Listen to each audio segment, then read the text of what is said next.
Municipal రంగంలో పారిశుద్ధ్య కార్మికులు అత్యధిక మంది మహిళలు పనిచేస్తూ ఉన్నారు. ఈరోజు రోడ్లు శుభ్రంగా ఉన్నాయనంటే, డ్రైనేజ్ వ్యవస్థ బాగుందనంటే ప్రధాన పాత్ర పోషిస్తున్నటువంటి వాళ్ళు అందులో మహిళలు. ఇంజనీరింగ్ కార్మికులు పనిచేస్తున్నప్పటికీ మహిళల పాత్ర మున్సిపల్లో ప్రధానంగా మహిళల పాత్ర ప్రధానమైంది. ఈ మహిళలు పనిచేస్తున్నటువంటి వర్క్ పాయింట్ ఏదైతే ఉందో ఆ వర్క్ పాయింట్లో లైంగిక వేధింపుల నిరోధక కమిటీలు వేయాలని అనేక సార్లు ప్రభుత్వానికి విన్నవించాము.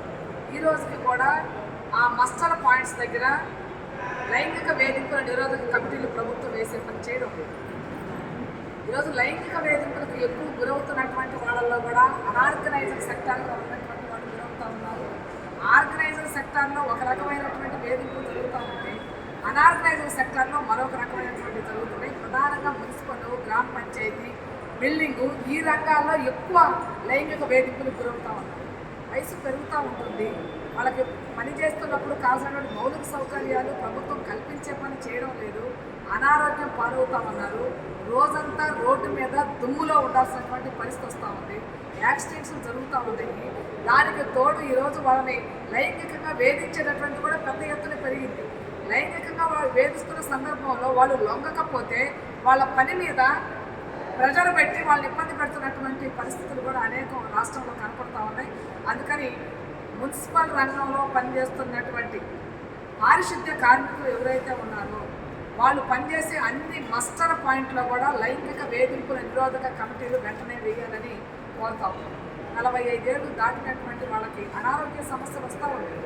ఆ సమస్యల కోసం వాళ్ళకి సెలవులు ఇచ్చేటటువంటి పని జరగాలి. ఈరోజు రాష్ట్ర ప్రభుత్వం అన్ని కేటగిరీల్లో పనిచేస్తున్నటువంటి వాళ్ళకి 60 నుంచి 62 ఏళ్లకు వయో పరిమితిని పెంచింది.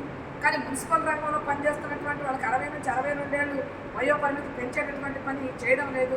దీర్ఘకాలంగా పనిచేస్తున్నారు, పర్మినెంట్ చేసే పని చేయట్లేదు, వాళ్ళకి కావాల్సిన మౌలిక సౌకర్యాలు కల్పించే పని చేయటం లేదు. అందుకని ఒకవైపున ప్రభుత్వం ఏమో మహిళా సాధికారత గురించి చెప్తుంది, ప్రతి ఇంటికి ఒక మహిళని పారిశ్రామికవేత్తగా చేస్తామని చెప్తా ఉన్నారు. మరి అందులో ఆ పారిశ్రామికవేత్తలుగా తయారయ్యే వాళ్ళలో మహిళా సాధికారత చెప్తున్నటువంటి దాంట్లో మున్సిపల్ కార్మికుల్లో ఉన్నారా లేదా, అందులో ఉన్నటువంటి మహిళలు ఉన్నారా లేదా? 60% ఈరోజు మహిళలు పనిచేస్తూ ఉన్నారు. వీళ్ళ సాధికారత ప్రభుత్వాలకు అవసరం లేదా? 2 నైట్ షిఫ్టుల్లో పనిచేయాలని ఈరోజు రాష్ట్ర ప్రభుత్వం నిర్ణయించింది. నైట్ షిఫ్టుల్లో ఇప్పటికే పారిశుద్ధ్య కార్మికులు పనిచేస్తూ ఉన్నారు, మున్సిపల్ రంగంలో పనిచేస్తూ ఉన్నారు. కానీ వాళ్ళకి రక్షణ ఎవరు కల్పించాలి? మేనేజ్మెంట్ కల్పించాలని చెప్తున్నారు. యాజమాన్యమే వాళ్ళ భద్రతకి కీలకమని చెప్తున్నారు. మరి మున్సిపల్ రంగంలో ఎవరు బాధ్యత వహించాలి? మున్సిపాలిటీలు అధికారులు ఎవరైతే ఉన్నారో వాళ్ళ బాధ్యత వహించాలి. వాళ్ళు అర్ధరాత్రి వస్తున్నారు, వర్క్ చేస్తున్నారు, ఇళ్ళకి వెళ్ళాలంటే వాళ్ళ కొడుకుల్లో భర్తల్లో పిలిపించుకొని వాళ్ళ మీద వాళ్ళు ఇళ్ళకి వెళ్ళాల్సిన పరిస్థితి వస్తుంది. లేదు అని అంటే వాళ్ళు నడిచెళ్లాల్సిన పరిస్థితి వస్తుంది. అందుకని ప్రభుత్వాలు మాటలు చెప్పడం కాదు, ఆచరణలో రుజువు చేసుకునేటటువంటి పని చేయాలి. మహిళా సాధికారికి సంబంధించి అట్టడుగు వర్గాల్లో ఉన్నటువంటి వాళ్ళు, పేదలు, దళితులు, వీళ్ళందరూ కూడా ఈ మున్సిపల్ రంగంలో సమాజంలో తక్కువగా చూడబడేటటువంటి పనులన్నీ కూడా ఈ దళితులుగా ఉన్నటువంటి వాళ్ళు, పేదలుగా ఉన్నటువంటి వాళ్ళు చేస్తున్నటువంటి పరిస్థితి. అందుకని వీరి అభ్యుదయం కోసం, అభ్యున్నతి కోసం ప్రభుత్వాలు పనిచేయాల్సినటువంటి అవసరం ఉంది. మున్సిపల్ రంగంలో కాంట్రాక్ట్లో పనిచేస్తున్నటువంటి వాళ్ళందరినీ కూడా తక్షణమే రెగ్యులరైజ్ చేయాలని డిమాండ్ చేస్తూ ఉన్నాం.